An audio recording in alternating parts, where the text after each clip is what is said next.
पूर्णिया जिले के बनमनखी से एक बड़ी खबर सामने आई है, जहां लाखों रुपए मूल्य के सरकारी पेड़ों की कथित अवैध कटाई का मामला अब तूल पकड़ता जा रहा है। शिकायत के 1 महीने बाद भी ठोस कार्रवाई नहीं होने पर शिकायतकर्ता ने उच्च स्तरीय जांच की मांग की है।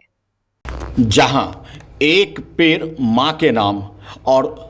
गाहे बगाहे किसी न किसी बहाने पर्यावरण को बचाने और उसे बेहतर बनाने के लिए प्रधानमंत्री नरेंद्र मोदी पहल कर रहे हैं, तो वहीं उन्हीं पेड़ों की कटाई और उस पर प्रशासन की सुस्त कार्रवाई से लोग हकलान भी है। जी हां, ऐसा ही एक मामला बिहार के पूर्णिया जिले के बनमनखी अनुमंडल में देखने को मिला है, जहां जानकी नगर स्थित कोसी कॉलोनी परिसर में कथित रूप से विशाल सरकारी पेड़ों के अवैध कटाई का मामला खूब चर्चा में है। भ्रष्टाचार के खिलाफ आवाज उठाने वाले शिकायतकर्ता दुर्गानंद झा ने संबंधित विभागों पर गंभीर आरोप मढ़ दिए हैं। दुर्गानंद झा का कहना है कि शिकायत दर्ज हुए 1 महीना बीत चुका है, लेकिन कार्रवाई के नाम पर सिर्फ खाना पूर्ति की गई है। उनका आरोप है कि वन विभाग ने नामजद आरोपियों के खिलाफ एफआईआर दर्ज की और लकड़ी भी बरामद कर ली,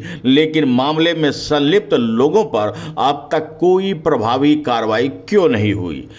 ये जैसा कि आप पेपर के इसमें देख रहे होंगे, कोसी प्रोजेक्ट जानकी नगर में पिछले 10 तारीख के आसपास वहाँ के नियुक्त पदाधिकारियों के मिलीभगत और अराजक तत्वों के साथ मिलकर वहाँ जो है शीशम, सीमर और आम के 4 विशालकाय पेड़ों को काट के वहाँ से हटा दिया गया और गायब कर दिया गया था। जिस सिलसिले में उसका आवेदन हमने जो है 12 तारीख को कार्यपालक अभियंता को और वन विभाग को इसकी सूचना लिखित रूप में स्पीड पोस्ट के माध्यम से दी थी और उन्होंने उसको स्वीकार भी किया था। कांड संख्या C2 40/26 ये कांड संख्या जो बनमनखी वन विभाग के द्वारा रेंजर साहब के द्वारा प्रोवाइड कराया गया, बट अभी तक उन्होंने भी कोई खुलकर इस पर कोई गिरफ्तारी या इस तरीके की कोई भी डिटेल हम लोगों को शेयर नहीं करी है, ना ही कोई लिखित सूचना के माध्यम से उन्होंने बताया है। जबकि मिर्चाईवाड़ी ग्राम से शीशम के 1 टेलर शीशम की लकड़ी जो है वहाँ से उन्होंने बरामद किया और उसके बेस पे जो है उन्होंने एफआईआर भी किया। इसकी सूचना जब वहाँ से कुछ नहीं हुआ है तो 22 तारीख को मैंने जो है फिर जिलाधिकारी, डीएफओ साहब और एसी साहब पूर्णिया सिंचाई विभाग को इसकी लिखित सूचना दी थी कि भाई कोसी जानकी नगर परिसर से ये आए दिन जो है वहाँ से पेड़ों के इस तरीके से गायब करने और वहाँ की और भी संपत्तियों को लोग रात के अंधेरे में निकालकर अराजक तत्वों के साथ मिलकर वहाँ जो भी लोग कार्यरत हैं, जो अधिकारी हैं, वो मिली भगत करके वहाँ से सारा सामान निकाल के बेच रहे हैं। मैं एक बार पुनः जिलाधिकारी से आग्रह करूँगा, अनुमंडल अधिकारी से भी आग्रह करूँगा कि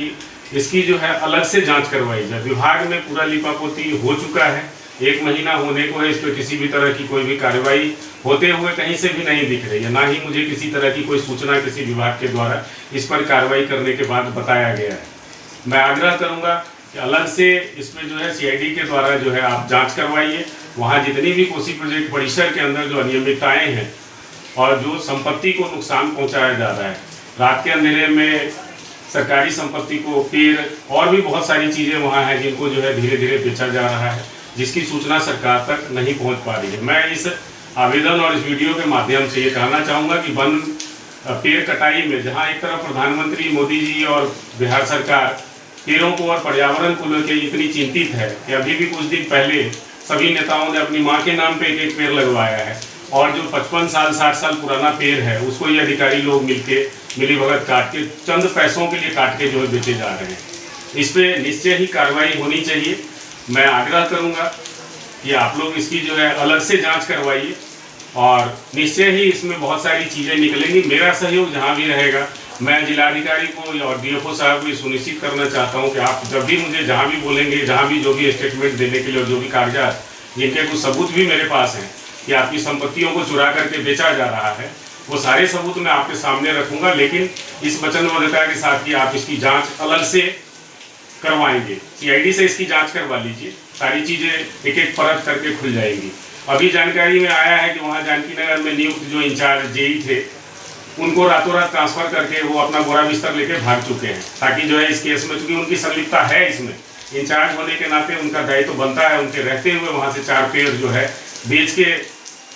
निकाल दिया गया, जबकि गेटों पे ताले लगे होते हैं, वहाँ गार्ड की नियुक्ति है, उससे कोई सवाल जवाब नहीं होता है। ये सारी चीज़ें निगरानी की है और ये आने वाले भविष्य के लिए खतरे की घंटी है कि 2-4-5 साल में ये लोग सारे के सारे पेड़ काट के, जो संरक्षित पेड़ हैं, जो सरकारी परिसर के अंदर है, उसको ये काट कर बेच देंगे। सरकार को इस पर निश्चय ही कोई ना कोई कार्रवाई करनी चाहिए। यहाँ हम आपको बता दें कि 2 विशालकाय बेहद प्राचीन और बड़े पेड़ को काट गिराया गया। हत्या जैसी अपराध लगनी चाहिए, लेकिन अब भी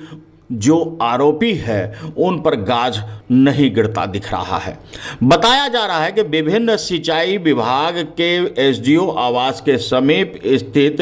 2 विशालकाय छायादार सेमल और शीशम के पेड़ों को दिन दहाड़े काटकर गायब कर दिया गया था। इस संबंध में शिकायतकर्ता ने सिंचाई विभाग के कार्यपालक अभियंता, वन क्षेत्र पदाधिकारी तथा अनुमंडल पदाधिकारी सहित कई अधिकारियों को लिखित आवेदन देकर दोषियों के खिलाफ कड़ी कार्रवाई और सरकारी राजस्व को हुए नुकसान की जांच की मांग भी की थी।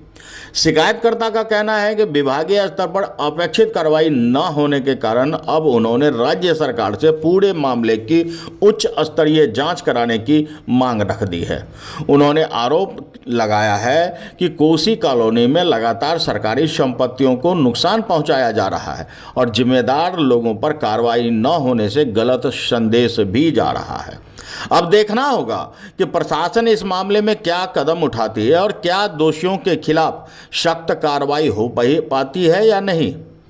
बहरहाल आपको बता दें कि पेड़ की कटाई एक गंभीर अपराध है। जहां एक तरफ उसे बचाने की कवायद पूरे देश में हो रही हो, तो वहीं उस प्राचीन पेड़ की कटाई पर प्रशासन का सख्त कार्रवाई न होना निश्चित रूप से सवालों के घेरे में है। देखना होगा कि आखिरकार प्रशासन किस तरह गंभीर कदम उठाकर इस पर कार्रवाई सामने लाती है। अनुभवी आंखें मीडिया के लिए बनमनखी से गौरव गुप्ता की रिपोर्ट।